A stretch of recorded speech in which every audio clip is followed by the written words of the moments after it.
And so our next and last speaker is Filippo Viviani from the University of Roma 2. And he's going to talk about on the classification of universal compactified Jacobians.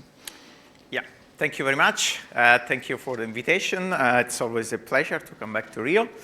So today I will report on a series of work of myself and Pagani, Tommasi, Marco Fava. And so there are many works involved, so I use these symbols when I want to quote the precise paper. So the question we want to address is the following. Well, actually, there are two questions. So suppose you have a family of smooth curves degenerating through a nodal curve. All curves are projective connected, nodal curve. And then we want to, so let this be given. Then we want to classify all modular limits of the Jacobians of the smooth curves. So I consider the Jacobian of the smooth curves, and I fix a number which is the Euler characteristic of the Jacobian. So you can use either the degree of the Euler characteristic. So formulas are a bit simpler when you use the Euler characteristic. So today I will use the Euler characteristic, but you can go back to the degree if you want. So you have a family of Jacobians of this fixed Euler characteristic, and you want to understand all the possible modular limits on this family. And there is a second question, which is a universal version of this. So we look at the moduli space of smooth n-pointed curves of genus G, and above it we have the universal Jacobian of fixed Euler characteristic. So this is the stack parameterizing curve of genus G, smooth curve of genus G with n marked points, and the line bundle of Euler characteristic chi. This object, this stack, admits a canonical compactification by the Lin-Mumford stable curves. And we want to understand what are all the possible ways of computing this diagram to a Cartesian diagram in such a way that this map is proper. So object like this, and in a modular way. So we want to classify all, again, modular compactifications of the universal Jacobian.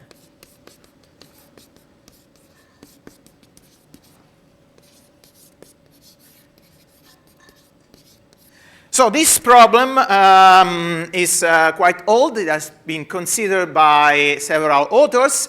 What's new in our project is that we want to classify all of them. So we know many solutions to these problems, but now we want to put an end to the story. So we want to classify all of them. Yes? Sorry, what's the map from the Jacobian to MGN? And the forgetting map, that you forget the line bundle. So this is parameterized triples. It's a curve, n marked points, and the line bundle, and you forget the line bundle. Ah, okay. Right? This parameterizes a curve, marked points, and a line bundle, and you forget the line bundle. Oh, okay. I was thinking of it as the actual Jacobian of the curve. Okay. So this is a family of Jacobians. For any curve here, you have the fiber is the Jacobian of the curve. That's why it's called universal Jacobian. So we want to classify all of them. And so now in this problem, there are these two quotation marks, modular. So what does it mean, modular? And now I want to explain what does it mean, this word, the modular. So let's do the two explanations at the same time. So I will now I work with the family x over t, so a family of And so instead of looking at just nodal curves, let me do more in general a family of reduced curves.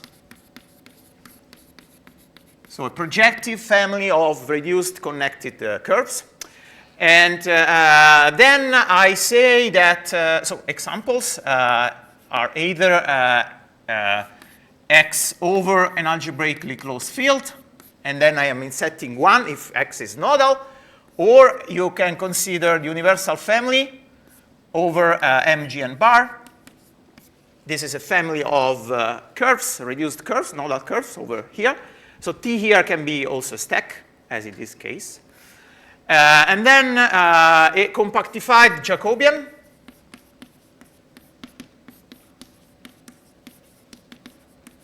For this family. So this is a compactified Jacobian stack of Euler characteristic always fixed chi is what? So it's an open and of finite type over T. It's an open and finite type substack, which I denote like this, JXT chi. So soon there will be some decorations because there are many compactified Jacobians, but for now let's define one of them. So it's an open substack of this stack here, which parameterizes families of relative rank 1 torsion-free sheaves on the family.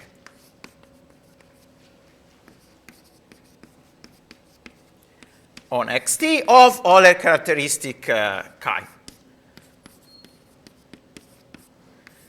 So these are, it's the stack parameterizing coherent sheaves on X, which are flat over T, and such that the geometric fibers are rank 1 torsion-free sheaves. So what does it mean, rank 1 torsion-free sheaves? So torsion-free means that it's pure, so it does not have zero-dimensional. It's pure of support equal to the entire, so this is a condition on every fiber. So on a curve, torsion-free means pure of full support. So it does not, it's supported everywhere. It does not have zero-dimensional subsheaves. And the rank 1 means that it's rank 1 on any irreducible component. But so they are sheaves which are very, they look very, they are easy to write down. So if you have a curve over an algebraically closed field, then these sheaves are sheaves of the form. You take the ideal sheaf of a zero-dimensional subscheme, and then you tensor with a line bundle. So all such sheaves look like this. Okay, so these are very explicit somehow sheaves. So it's known that this is the right class of sheaves when we want to compactified, when we want to take limits of line bundles as your curve degenerate to singular curves. For example, if X is a smooth curve, then these are just line bundles. And what? Yes. It's a proper family. Yes. All right. So okay. So it's an open and finite type stack such that it admits there exists a relative proper good moduli space.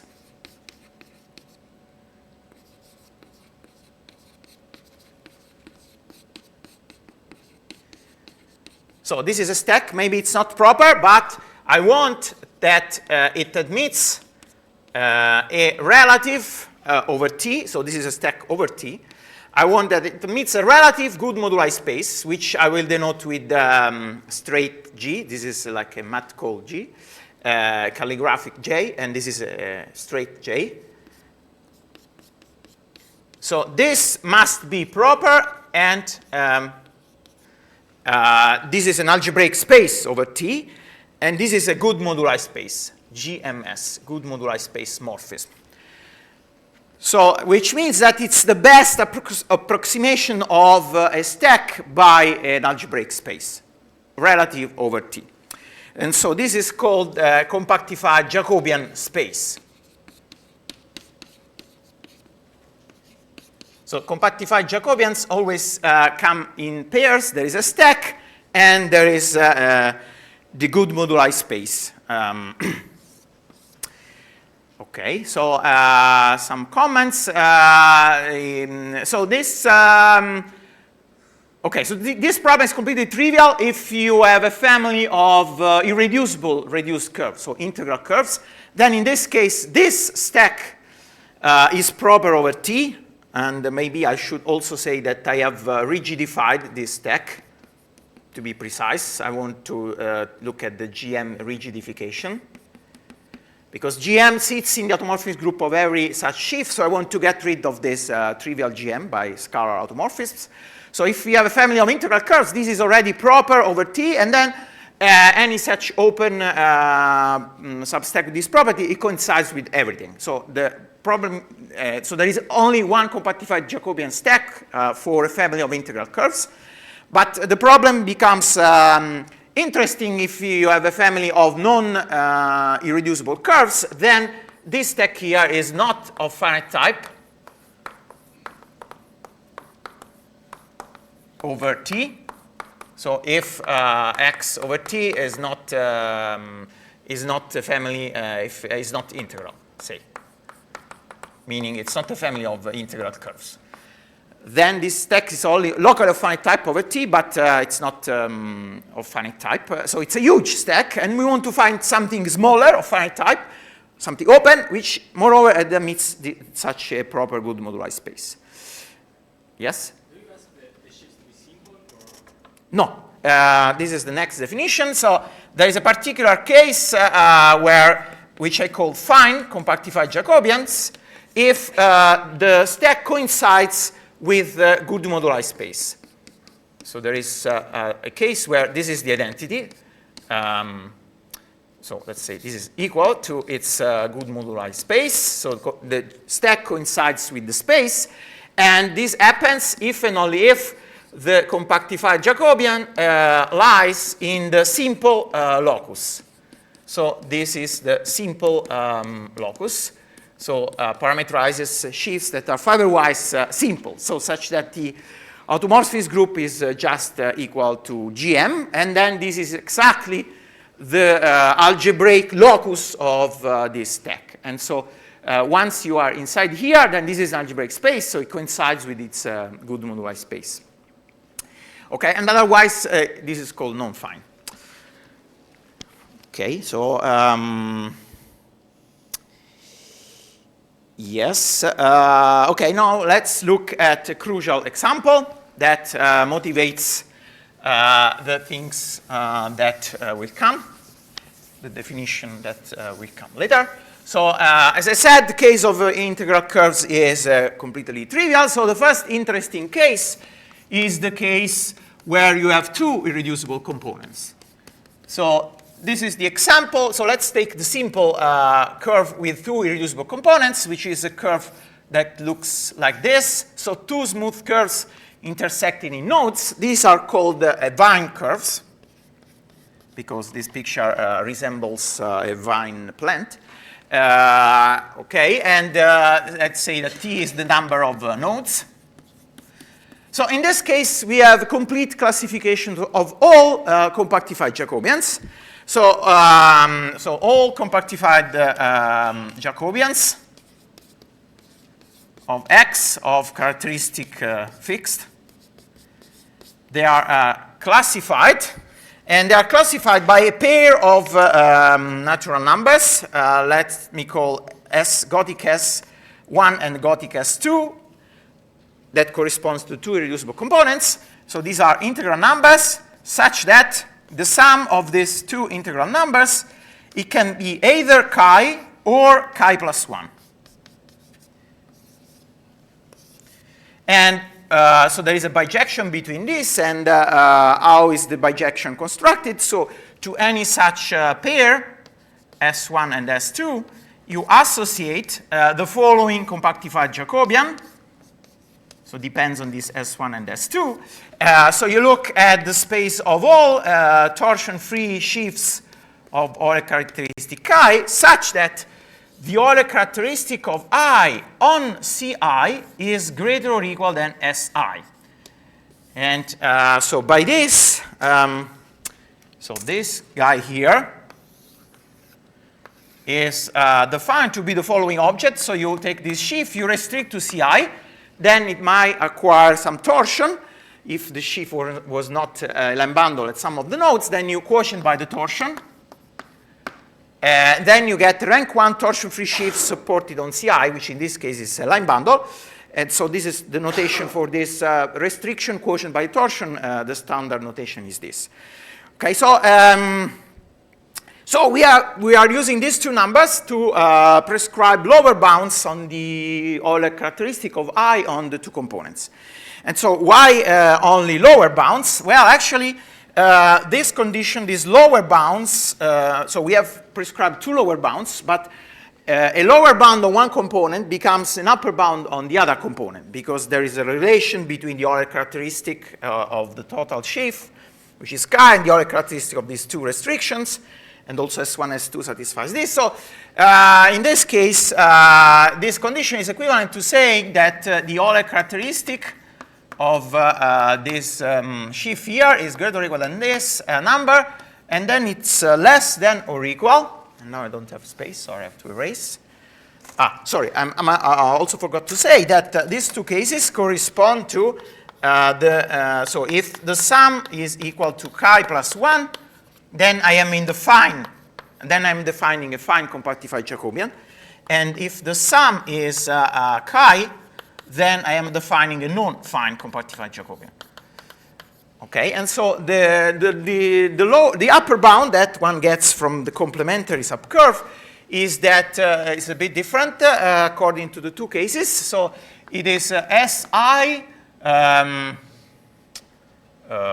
I remember by heart? Si plus the number of, Si minus 1 plus the number, let's call them free of I. This is the nodes, nodes at which I is free.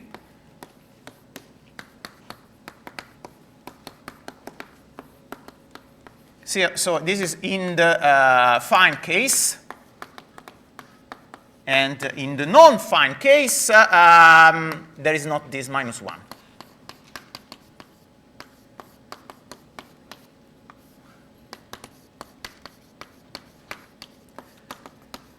Okay, so these two lower bounds actually is equivalent to prescribing that the Euler characteristic lie in a certain interval. So the amplitude of the interval is always the same. What is changing is the starting point of the interval. So these two numbers are prescribing the starting points of the two intervals on which this Euler characteristic must lie. And now, what's the difference between the fine case and the non-fine case? So let's suppose that I is a line bundle, so that then this free, the number of free nodes is t. Then in the fine case, the amplitude is t. So you have an interval of length t. And in the non-fine case, you have an interval of length t plus 1. So the interval is slightly bigger. And so what's happening is that so in the fine case, then you have exactly t possible multi-degrees or multi-Euler characteristic for your line bundle. And in the non-fine case, you have t plus 1. So what is happening is that in the non-fine case, the two extremes of the interval are semi-stable points that then will get contracted when you go to the good moduli space, if you realize this as GIT quotients. Okay, so summing up, yeah, this is the description of all compactified Jacobian in the case of Wien curves. So we have to require that the multi-Euler characteristic lie in a certain interval of fixed amplitude, and we are free to choose the interval, the starting point of the two intervals. Okay, so now this example motivates the following definition, which is the main definition. Yes? Why, if they're fun compactification, why is not interest also in the non-fun? Because when you do like a wall, there's a wall crossing picture of this compactified Jacobian. So there's a stability space, in this case with an arrangement of hyperplanes. And the regions, maximal regions, are the fine compactified Jacobian. But when you cross a wall, you get something which is non-fine. So if you want to do some wall crossing, then you want to understand all of them. And also the non-fine ones sometimes appear naturally. For example, if you want to extend the Torelli map from MG to AG modularly, then you have to look at a compactified Jacobian, which is very degenerate. So sometimes it's useful to look at non-fine compactified Jacobians. Okay, now what's the main definition? So now let X be a reduced curve. Okay, now I want to define what is a stability condition.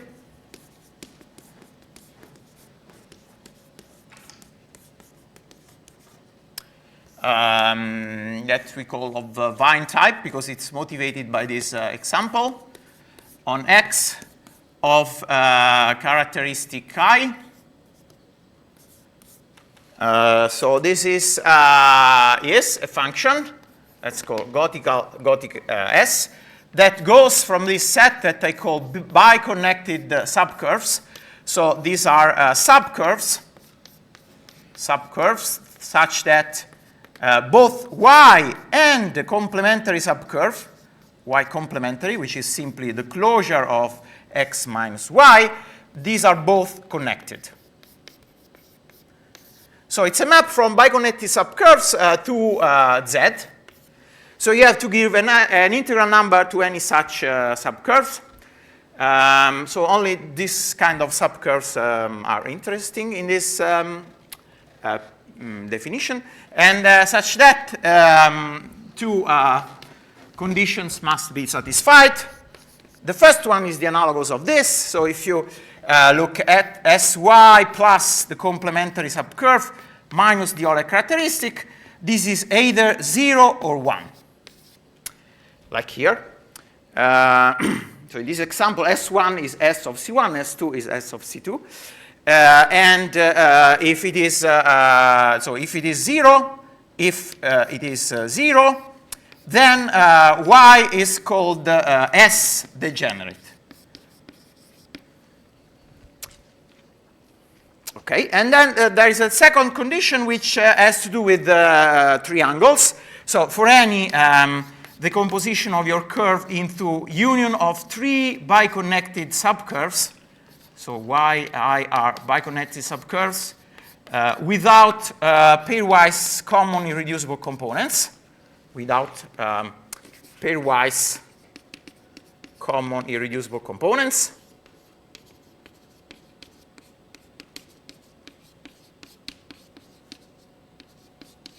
So I think this as a triangular decomposition of your curve. So you decompose your curve into the union of three subcurves. So you get a triangle like this. So I picture one curve like this, another curve like this, and the third curve like this. And then you have at least one singular points among each pair of these subcurves. Then the following must be satisfied. So first of all, if two of them, if yi and yj are S degenerate, then also the third one must be S degenerate. And then the following must hold if you do the sum of sy1, sy2 plus sy3 minus chi. Then there are three possibilities.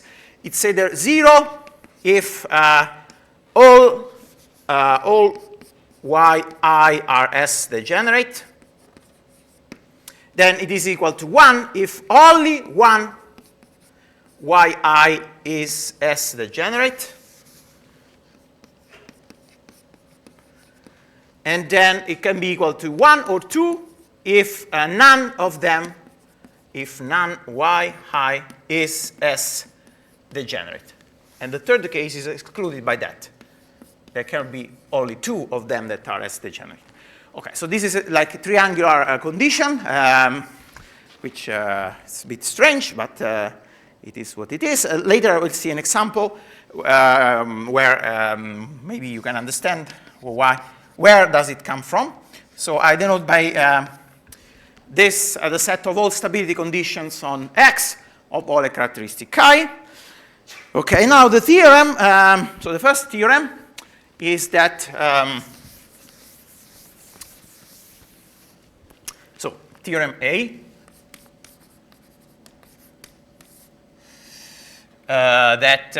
so for any S stability, now X is a curve over algebraic closed field. So for any such stability condition, one can define a compactified Jacobian, which you define as in the case of Wien curves.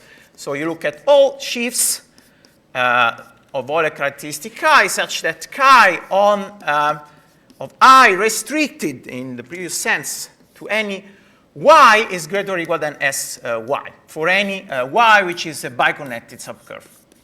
So exactly the same definition as before, just looking at Wien curves. And a claim is that this is a compactified Jacobian stack.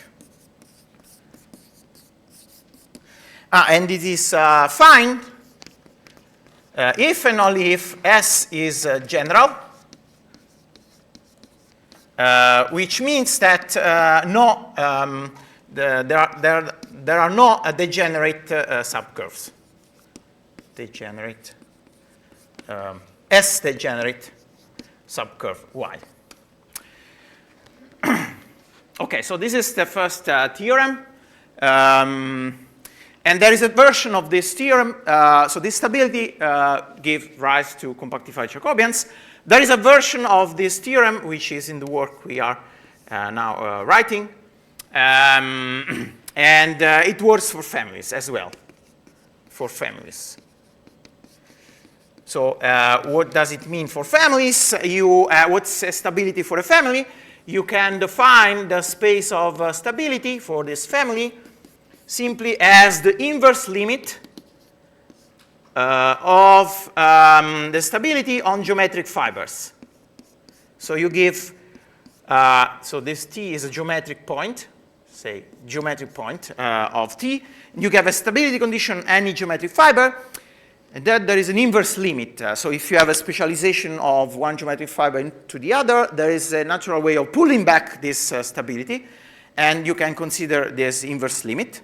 And then, so for any S in this relative stability space, then there is a compactified Jacobian, which is defined by this condition fiber-wise.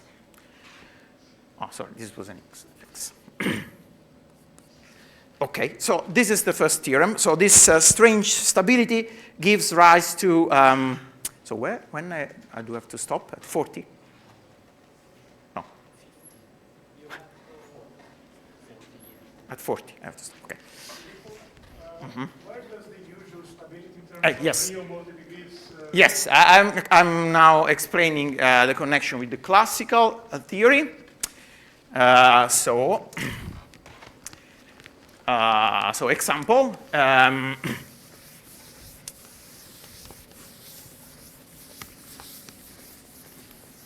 This also explain these two strange-looking conditions. So there is so if you look at the space of what I call numerical polarization on X, these are functions that goes from all subcurves of X into R, and that are additive. and such that, so to any y you associate the real number, phi y, and such that phi of x is equal to the fixed Euler characteristic. This I call a numerical polarization. Then there is a map from the space. This is like an affine vector space. There is a map from this affine vector space to the space of stability conditions, which, let me call this map S. So you send a phi into a stability condition of Vine type, which is defined as follows.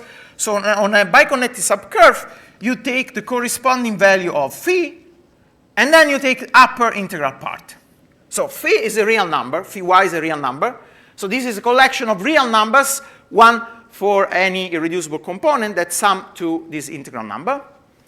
And then you take, when you go to the stability, you take the upper integral part. So now let's see why these conditions are satisfied. So before taking the upper integral part, if you take phi y plus phi y complementary minus chi is equal to 0. And now when you take the upper integral part, two things may happen. Either the phi y was an integral number, and then you get 0, nothing changes. Or if one of them was not an integral number, then also the other is not an integral number, and when you take the upper integral part, you gain 1. So you are in this case. Now if you have a triangle, so if you have phi, if you put here phi y1, phi y2, phi y3 minus chi is equal to 0. And now there are more cases. So either the three of them are integral numbers, so you are in this case, or if two of them are integral, also the third one is integral. So this explains this condition.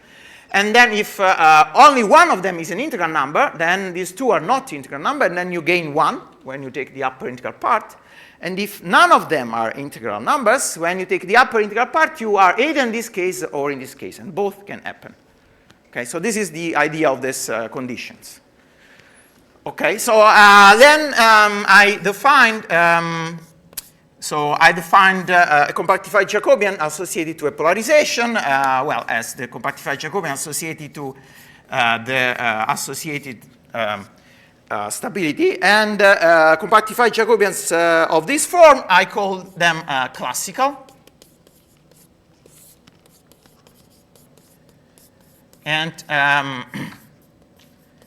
And they appear in the works of several authors.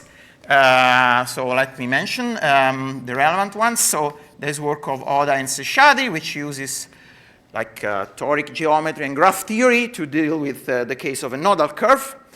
Then there is a work of, you can look at slope semi-stability with respect to an M-poline bundle, say a la Simpson. And you also get classical compactified Jacobian. This also works for families. Or there's a work of Caporaso that worked out a compactification of the universal Jacobian over mg bar. It's also this, the fibers are of this type. And then there is a work of Eduardo Esteves, which uses semi-stability with respect to vector bundles. And in this case, the phi is the multi-slope of the vector bundle. So in all this previous work, different kind of generality, for example, this is very general. It's for arbitrary families of reduced curves, but he only deals with fine compactified Jacobians, in a certain sense. So, but anyhow, in all these works, all this work end up in these classical compactified Jacobians. Okay. Now, let me tell you that, okay, we have discovered potentially new compactified Jacobians, but, okay, are there really new ones, or maybe we have rediscovered something classical? And so, remark, in general, I mean, for an arbitrary, for x, say also for nodal curve, nodal or even more general, then there is this inclusion. So we have classical compactified Jacobians. These are included in this new class of compactified Jacobians that we have discovered that we call of Vine type. for lack of a better name. And then there is the class of compactified Jacobians. And we have these two inclusions, and all of them are strict. So this new class, it's strictly larger than the classical ones, but it's also do not cover all compactified Jacobians. So for example, in this case, one can take as a curve a cycle curve, a cycle of P1s, meeting, it's an n cycle of P1 with n greater or equal than 3. Then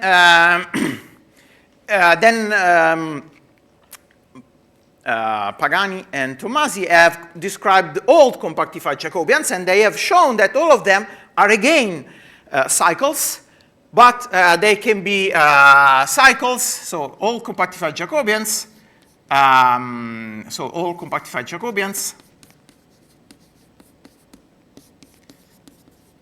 are, so maybe this curve is called IN, I think, in the Kodaira classification.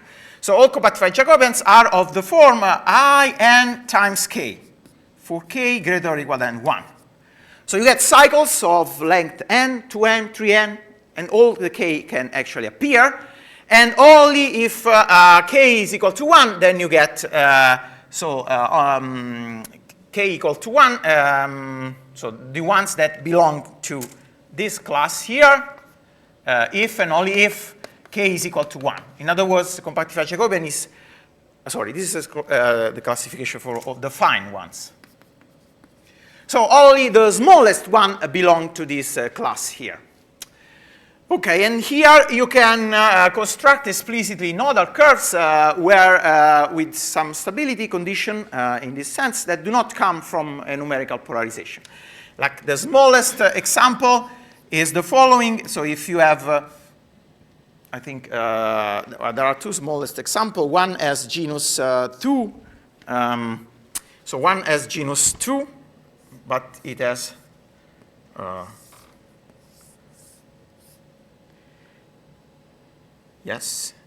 it has genus 2 and 8 irreducible components. This is a dual graph. Or the other smallest example has 6 irreducible components. They are in an hexagon. And then you put only 2 diagonals. So this has genus 3, but 6 irreducible components. So these are the smallest dual graphs for which you can find stability conditions that do not come from a numerical polarization. Okay, so we have found now this intermediate class of compactified Jacobians, and so the question is why are they useful for? And so there are two theorems now that explain why they are useful.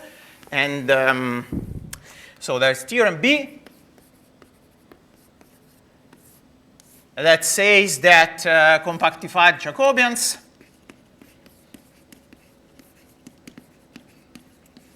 of Vine type can be characterized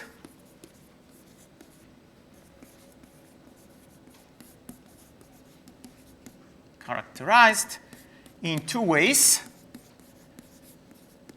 So the first way is that they are exactly the ones that are limits of Jacobians of smooth curves. Sorry, this theorem is for nodal curves. The previous theorem was for a reduced curve or an arbitrary family of reduced curves. This theorem we can only prove in the case of a nodal curve. The proof uses the graph, the dual graph of the curve. So limits of Jacobians of smoothing of X. So the precise statement is that these are the ones for which for any one parameter smoothing of X that you take, then you can construct a family over the base of this one parameter family that has on the generic fiber the Jacobian of the smooth curve, and on the central fiber the Jacobian you started with. So these are exactly the Jacobians that answer question 1. These are exactly the ones that we call this also these smoothable compactified Jacobians. So these are the ones that are limits of Jacobian smooth curves. So in other words, the compactified Jacobians that live here but not here, they are isolated. They live in their own world. So they do not talk to Jacobians of smooth curves. Like this Jacobians here, if k is greater or equal than 1, greater than or equal than 2, then they are isolated and they live in their own world. By the way, it's funny that we discovered this example with Eduardo and Margherita Melo a long time ago in Rome for n equal to 3.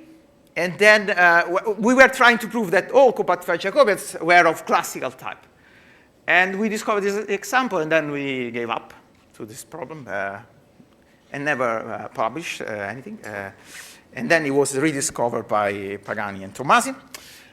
Okay, and then also I want to mention that these are the smallest compactified Jacobians.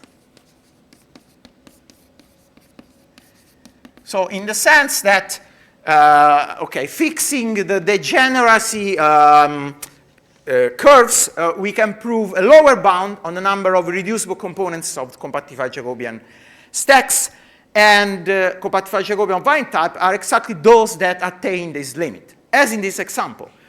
In this example, these are fine. So, okay, in the fine case, the lower bound is the complexity of the dual graph of the curve. And like here, the complexity is n. So all compactified Jacobians have at least n irreducible components, all the fine ones. And the one that have exactly n irreducible components are this object here. So these are the smallest compactified Jacobians. Everything that is here is, in a way, too big, and it's also too big to be the limit of smooth curves. Okay, so this is the first theorem. And then using this theorem, you can prove the last theorem that I want to state, is that now we look at mg and bar, and I'm claiming that if I do the stability conditions for the universal family,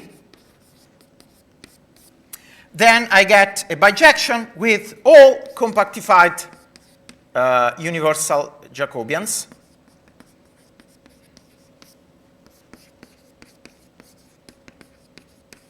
over mg and bar. So this is an answer to question 2. So all the compactifications of the universal Jacobian over mg and bar in this modular sense, they all come from a relative stability space. And so we don't see these extra unexpected compactified Jacobians. And the reason is that inside mg and bar, mgn is dense.